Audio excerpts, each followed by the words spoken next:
Okay, good morning, everyone. Hey, I was out riding my bike yesterday and got a chance, or saw a couple of Algebra 2 students taking a walk, so that was good. I'm glad to see that some of you are getting outside and enjoying the nice weather when it is nice. Does wonders for your mental health. I know it helps me. So get outside anytime you can.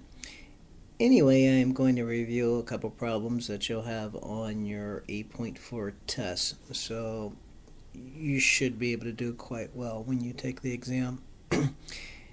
So let's say here, first example, we have this graph and we need to write a rational function for that picture in factored form. So first we identify the zeros of that function where the graph crosses the x-axis, and that happens at -5 and 2. So that would make the factors then for my numerator x plus 5 and x minus 2. And then we have to identify the vertical asymptote. So I see that happens when x is equal to 3. So that would make my factor then x minus 3. So my rational function in factored form will be x plus 5 times x minus 2 divided by x minus 3. And then just as a check, and I would encourage you to do this when you take your test or you use decimals. So I plug that rational function into my calculator, and I got the picture that matches what was given.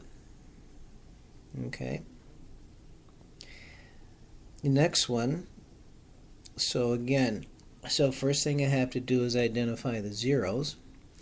Notice though that these axes, the x and y axis, goes by a unit of 2. So my zeros would be -3 and 6. So my factors then would be x plus 3 times x minus 6. And then the zero of the denominator of my vertical asymptote would be 2, so my factor would be x minus 2.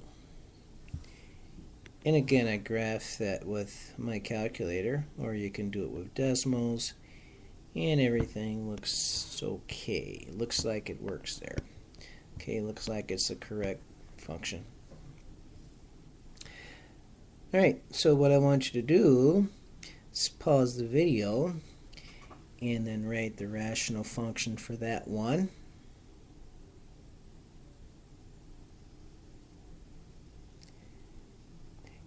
Write the rational function for that one.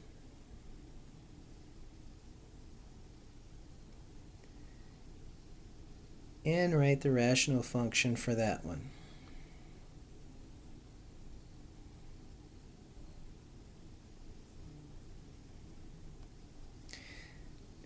Alright, next thing here is you'll have to identify the zeros, or x-intercepts, in the asymptotes. So for this example, my rational function is f of x is equal to x squared minus 3x plus 4. So to find the x-intercepts of zeros, I have to set my numerator and factor and set it to 0 to find my zeros, and that happens at 0 and 3. So 0 and 3. The horizontal asymptote, because the degree of the numerator is larger than the degree of the denominator, I don't have a horizontal asymptote. But what we do have, and we don't do much of anything with this in Algebra 2, we have what's called slant asymptotes. Okay? But we don't have any horizontal asymptotes. In fact, if I go back up to some of these images, we had slant asymptotes too. So the degree of the numerator was 1 more than the degree of the denominator. That was a slant asymptote. It's not a horizontal asymptote. It's a slant asymptote. Again, we don't do much with slant asymptotes in Algebra 2. Even maybe a little more in pre-calc, but certainly much more when you get to calculus. Alright, so no horizontal asymptotes. None, or just not applicable, NA. My vertical asymptote, though, happens at 0 of the denominator, so that's at x is equal to -4. And I graphed it and everything looks fine. So, alright, the picture shows those asymptotes and x-intercepts. For the next one here, the zeros or x-intercepts, well, that happens when x is equal to 3. That's the zero of the numerator. Because the degree of the denominator is larger than the degree of the numerator, my horizontal asymptote will be at y is equal to 0. And I can see that on the picture. So the horizontal asymptote is y is 0. My x-intercept happened at about 3. It's kind of hard to see there. And then the vertical asymptotes would be the zeros of the denominator, and that would happen at -5 and -1 when I factor x squared plus 6x plus 5. I would get -5 and -1 for my 0. So those would be the vertical asymptotes, and I see those on the picture as well. So okay. The next one, 7x minus 15 over 2x plus 3. Alright, so let me just write that as a function. The x-intercept is the 0 of the numerator, so set 7x minus 15 equals 0 and solve for x, and you get x is equal to 15/7, which is a little more than 2.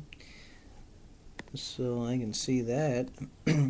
The horizontal asymptote, the degree of the numerator and denominator is the same, so it would be the ratio of the leading coefficients, which is 7 over 2, or about 3.5.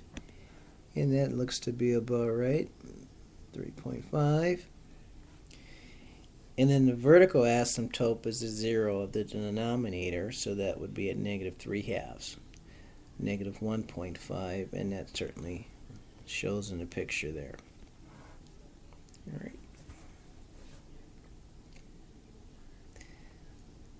So identify the zeros, x-intercepts, and asymptotes of each function. So number 4, pause the video and do that one.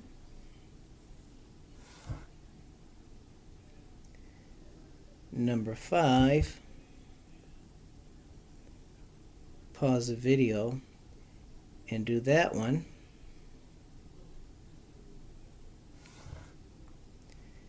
And then number 6, pause the video and do that one.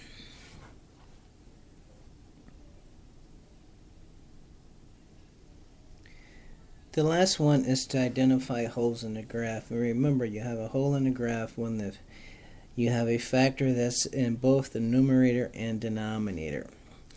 Okay, so for that example there, 4x squared minus 9, I factored that. That's 2x minus 3 times 2x plus 3. And then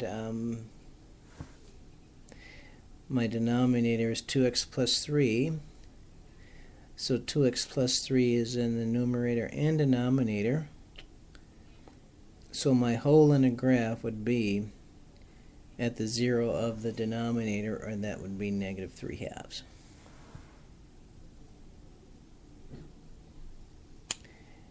And then, so go ahead and do number 7, pause the video, and find the hole in the graph for that. What value of x do you have a hole in the graph? And then for number 8, what value of x do you have a hole in the graph?